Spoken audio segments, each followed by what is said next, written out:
essentially is a row of pins. They almost look like double pointed needles. And in fact, one time I did create my own version of this by drilling holes in a piece of wood and putting double pointed needles. But there's 2 rows on this one. Sometimes there's just 1 row. I'm going to show you an example, but essentially what happens is the needles act as an anchor for your work. And you can take all sorts of different types of wool and layer them on here in different styles, however you want to do it, really. You could color block, you could add layers, and once you have filled it up with all of your wool, you put the top on to kind of lock it into place. And then this is called a diz. You don't have to use it. I don't always use it, but it's a very handy tool. It's got 2 different holes in it, you can see there. And essentially what you're doing is you're taking the wool that you've blended and you're pulling it through this little hole, and that in turn creates this style of roving where your colors get blended together. And depending on how you've layered your colors and how that works, you can end up with a really beautiful product to spin at the end. When you're using a drum carder or a blending board, you get a really clear picture of what it's going to look like at the end. And with this, I don't as much. So I like the spontaneity of how it looks at the end. So let's walk through how I'm going to blend together some of these different colors, and I will show you what the finished product looks like. So there's a couple different ways you can blend. So you can just place your fibers down like this, and if you have fiber that's already, fairly combed and easy to use, this is a great way to do it because you don't end up with leftover at the end. But if you're using something that is, for example, this one here is almost a little bit felted, it's very hard to pull, and in this situation I know that it's going to be hard to spin that way, and so I'm actually going to use these needles like a brush, and instead of just placing it down over top, I'm going to actually pull it through.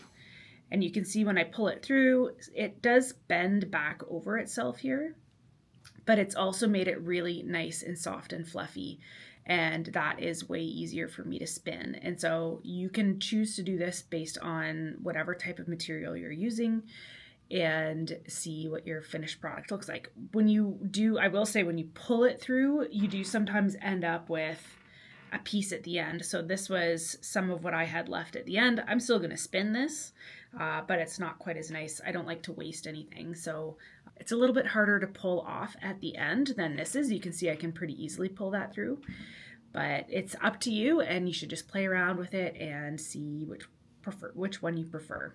So I'm just going to go ahead and work on building up my colors.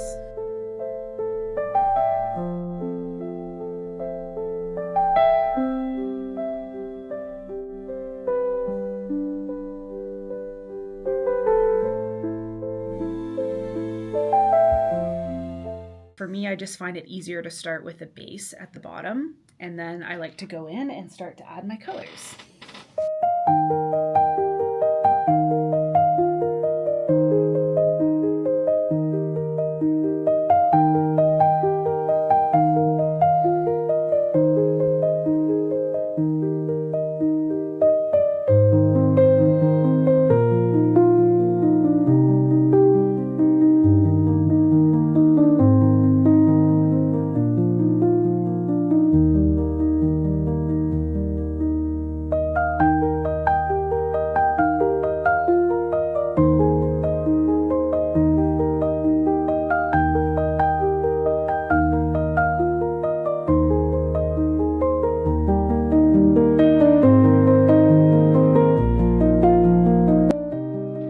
Another good example of a really matted fiber, and it's definitely harder to get this one to blend, and so I will definitely be combing it as I'm pulling it.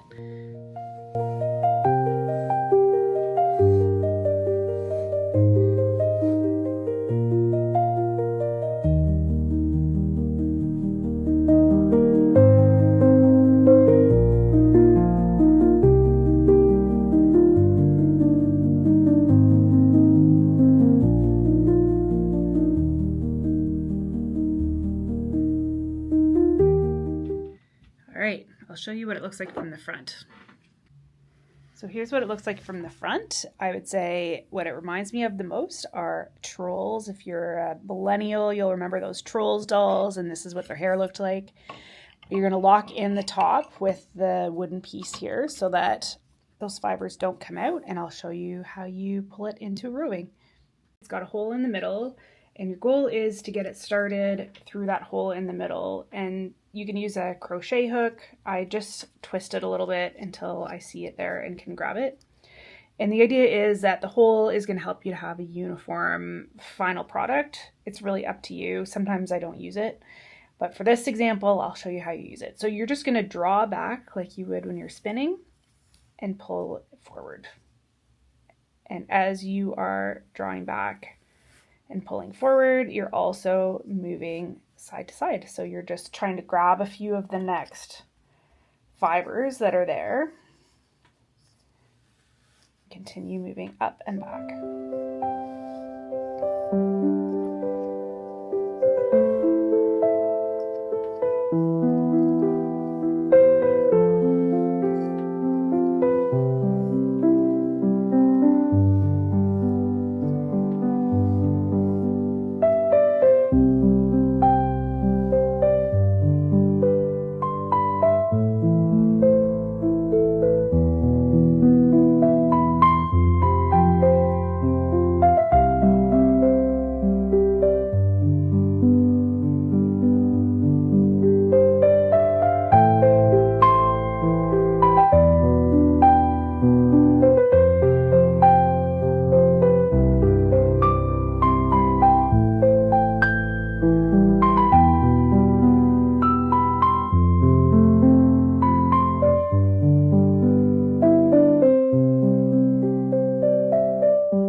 Just because I'm getting close to the end and it's much harder to pull and I'm finding my hands are getting sore, I'm just going to pull it without the diz.